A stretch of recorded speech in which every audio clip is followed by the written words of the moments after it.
ఆంధ్రప్రదేశ్ రాష్ట్ర ప్రభుత్వం జర్నలిస్టులకు ఇచ్చిన హామీలను అమలు చేయాలని ఫోటో వీడియో జర్నలిస్ట్ అసోసియేషన్ జిల్లా అధ్యక్షులు మిసాల రామస్వామి కోరారు. ఈరోజు కర్నూలు నగరంలోని కలెక్టరేట్ కార్యాలయంలో జిల్లా రెవెన్యూ అధికారి నారాయణమ్మను కలిసి జర్నలిస్టుల సమస్యలు పరిష్కరించాలని కోరుతూ వినతి పత్రం అందజేశారు.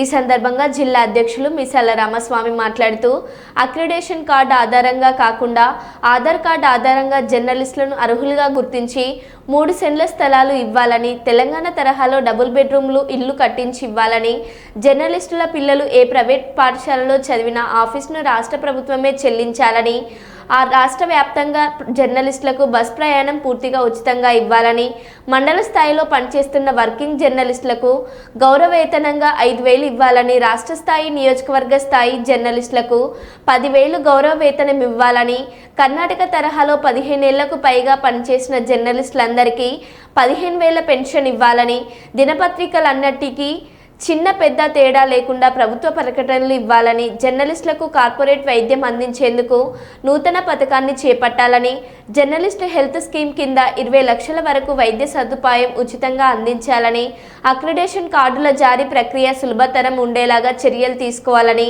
జర్నలిస్టుల కోసం ప్రత్యేకంగా క్యాంటీన్ ఏర్పాటు చేసి ఉచిత భోజన సదుపాయం ఉండేలాగా చర్యలు తీసుకోవాలని కోరారు. ఇప్పుడు ఎన్డీఏ కూటమి అధికారంలోకి వచ్చింది.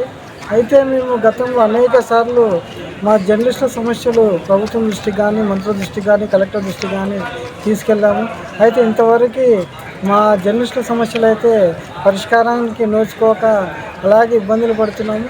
ప్రస్తుతం మేము ఒకటే కోరుతున్నది ఏమంటే, యూట్యూబ్ ఛానళ్ళు లింక్ ఏవైతే ప్రసారం అవుతున్నాయో వాటికన్నిటికీ ప్రతి జిల్లాకు ఒక 5 అక్రిడేషన్లు ఇవ్వాలని, RNI ఉన్న ప్రతి పత్రికకు జిల్లాకు 10 అక్రిడేషన్లు ఇవ్వాలని, అలాగే చిన్న పత్రిక పెద్ద పత్రిక అనే తేడా లేకుండా ప్రతి పత్రికకు యాడ్స్ ఇవ్వాలని చెప్పేసి మేము కోరుతున్నాము. అయితే మా జిల్లాలో ప్రెస్ క్లబ్ అయితే ఇంతవరకు లేదు. రైల్వే పాస్లు అయితే ఆఫ్ చేసేసారు. అయితే హెల్త్ కార్డులు ఇచ్చారు కానీ అవి ప్రైవేట్ హాస్పిటల్ అనుమతి ఇవ్వట్లేదు. పక్క జిల్లాలో ఉచిత విద్య అమలు అవుతుంది మా పిల్లలకు. అయితే కర్నూలు జిల్లాలో మాత్రం ఉచిత విద్య అమలు కావడం లేదు. అయితే ఇలాంటివి అనేక సమస్యలతో కూడిన వినతి పత్రాలు మా మిత్రులతో కలిసి చాలాసార్లు మేము అర్జీలు ఇచ్చినాము. అయితే అమలు చేయడం లేదు కనుక మేము ఇంకా కొద్ది రోజులు వెయిట్ చేసి దశల వారీగా ఆందోళన చేయడానికి మేము సిద్ధమవుతున్నామని చెప్పేసి నేటి ఎన్డీఏ కూటమి ప్రభుత్వాన్ని దృష్టికి తీసుకెళ్తున్నాం. దయచేసి జర్నలిస్ట్ సమస్య పరిష్కారానికి చర్యలు తీసుకోవాలని చెప్పేసి మనస్ఫూర్తిగా కోరుతున్నాం. నా పేరు రామస్వామి, సీనియర్ జర్నలిస్ట్.